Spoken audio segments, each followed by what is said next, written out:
ಇರೋದು ಇವತ್ತು ಹೊಂದಾಣಿಕೆ ಆಗಿದೆ.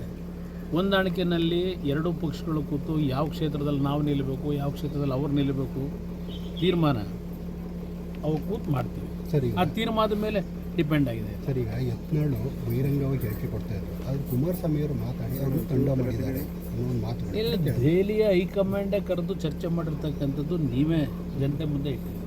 ಅವರಿಗೆ ಪಾರ್ಲಿಮೆಂಟ್ ಚುನಾವಣೆವರೆಗೂ ಸ್ವಲ್ಪ ಮೃದು ಧೋರಣೆಯಲ್ಲಿ ಇರಬೇಕು ಅಂತಕ್ಕಂಥ ಡೈರೆಕ್ಷನ್ ಅವರೇ ಕೊಟ್ಟಿದ್ದಾರೆ. ಸಾರ್ವಜನಿಕರು ಗೊಂದಲ ಮಾಡಬೇಡಿ, ಚುನಾವಣೆ ಮುಖ್ಯ ಅಂತಕ್ಕಂಥ ನಾವು ಬಹುಶಃ ಡೈರೆಕ್ಷನ್ ಹೈಕಮಾಂಡಿಂದ ಕೊಟ್ಟಿದ್ದೀವಿ. ಮಾತಾಡಿದ್ದಾರೆ ಸರ್ ಯತ್ನಾಳು ಜೊತೆ? ನನ್ನ ಆತ್ಮೀಯವಾಗಿದ್ದಾರೆ. ಯತ್ನಾಳ್ ಒಬ್ಬರೇ ಅಲ್ಲ, ಎಲ್ಲ ಬಿ ಜೆ ಪಿ ಪಕ್ಷದಲ್ಲಿರ್ತಕ್ಕಂಥವ್ರು ನನ್ನ ಜೊತೆಯಲ್ಲಿ ಆತ್ಮೀಯತೆಯಲ್ಲೇ ಇದ್ದಾರೆ. ಸರ್, ನಾಳೆ ಶಿವಮೊಗ್ಗದಲ್ಲಿ ಒಂದು ಯುವ ನಿಧಿ ಅಂತ ಏನಿದೆ ಆ ಯುವ ನಿಧಿನಲ್ಲಿ ಕಂಡೀಷನ್ಸ್ ಏನಿದೆ? ಎಷ್ಟು ಜನ ರಿಜಿಸ್ಟರ್ ಮಾಡಿಸಿದ್ದಾರೆ? ಈಗ 6 ತಿಂಗಳು ಈಗ ಏನು ಹೊಸದಾಗಿ ಈಗ 2023-24 ಪದವೀಧರರಿದ್ದಾರೆ, ಅದಕ್ಕೆ ಗೈಡ್ಲೈನ್ಸ್ಗಳೇನು ಹಾಕ್ಕೊಂಡಿದ್ದಾರೆ. ಈಗಾಗಲೇ 1 ತಿಂಗಳು 1.5 ತಿಂಗಳು ಆಗಿದೆ. ಅದು 16,000 15,000 ಅರ್ಜಿ ಹಾಕ್ಕೊಂಡಿದ್ದಾರೆ ಅಂತಕ್ಕಂಥದ್ದನ್ನು ಅವರ ಮಂತ್ರಿಗಳೇ ಹೇಳ್ತಾ ಇದ್ದಾರೆ. 6.5 ಲಕ್ಷ 7 ಲಕ್ಷ ಪದವೀಧರರಿದ್ದಾರೆ ಈ ವರ್ಷ ಹೊರಗಡೆ ಬಂದಿರತಕ್ಕಂಥದ್ದು. ಅದಕ್ಕೆ ಕಂಡೀಷನ್ಗಳು ಬೇರೆ ಇಟ್ಕೊಂಡಿದ್ದಾರೆ. ಆ ಕಂಡೀಷನ್ ಮೇಲೆ ಎಷ್ಟು ಜನಕ್ಕೆ ದೊರಕುತ್ತೆ? ಅಲ್ಲಿ ನಾಳೆ ನಡೀತಕ್ಕಂಥ ಕಾರ್ಯಕ್ರಮ ಇದೆಯಾ ಯುವ ನಿಧಿ ಹೆಸರಿನಲ್ಲಿ? ಯುವ ನಿಧಿಯ ಬೆನಿಫಿಷಿಯರೀಸ್ ಅಲ್ಲ ಅಲ್ಲಿ ಸೇರೋದು.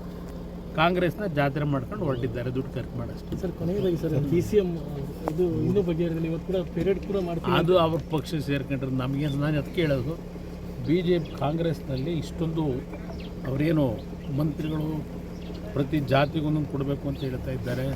4 ಜನವೋ 5 ಜನವೋ ಉಪಮುಖ್ಯಮಂತ್ರಿ ಇರಬೇಕು ಅಂತ ನನ್ನ ಅಭಿಪ್ರಾಯದಲ್ಲಿ ಸುಮಾರು 30-35 ಜನಕ್ಕೂ ಕೊಟ್ಟು ಬಿಡೋದು ಒಳ್ಳೆಯದು, ಎಲ್ಲರಿಗೂ ಉಪಮುಖ್ಯಮಂತ್ರಿ.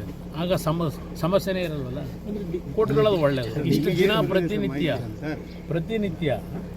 ಪ್ರತಿನಿತ್ಯ ಈ ರೀತಿಯ ಕೆಲವರು ಹೇಳಿಕೆ ಕೊಡೋದು, ಇದೆಲ್ಲ ನಾಟಕ ಅನ್ನೋದು, ಕೆಲವರು ಇದು ನಾವು ತೀರ್ಮಾನನೇ ತಗೊಂಡಿಲ್ಲ ಅನ್ನೋದು, ಇದೆಲ್ಲ ಜನತೆಗೆ ಇವತ್ತು ಬೇಕಾಗಿರೋದು. ಇವತ್ತು ಏನಾಗಿದೆ ಸಮಸ್ಯೆ? ಈಗ ನಿಮ್ಮ ಜಿಲ್ಲೆ ಒಳಗೇನೆ ಮಡಿಕೇರಿ ಒಳಗೆ ಯಾವುದೋ ಅಕಾಲಿಕ 1-2 ದಿನ ಮಳೆ ಬಂತಲ್ಲ, ಆ ಕಾಫಿ ಬೆಳೆಗಾರರ ಪರಿಸ್ಥಿತಿ ಏನಾಗಿದೆ? ಈಗ ಇಲ್ಲಿ ಭತ್ತ ಬೆಳೆದಾರೆ ಏನಾದರೂ, ರಾಗಿ ಬೆಳೆದಿರೋರು ಏನಾಗವ್ರೆ, ಹಲವಾರು ಬೆಳೆ ಬೆಳೆದಂಥ ರೈತರ ಪರಿಸ್ಥಿತಿ ಏನಾಯಿತು? ಇದೆಲ್ಲ ಒಂದು ಭಾಗ. ಬ್ಯಾಂಕ್ಗಳಲ್ಲಾಗಲಿ ಅವ್ರಿಗೆ ನೋಟಿಸ್ ಕೊಟ್ಕೊಂಡು ಹೆದರ್ಸ್ಕೊಂಡು ಕೂತವ್ರೆ. ಇಲ್ಲಿ ಕಾಫಿ ಬೆಳೆಗಾರರು ಇವತ್ತು ಅವ್ರ ಪರಿಸ್ಥಿತಿ ಏನಾಗಿದೆ?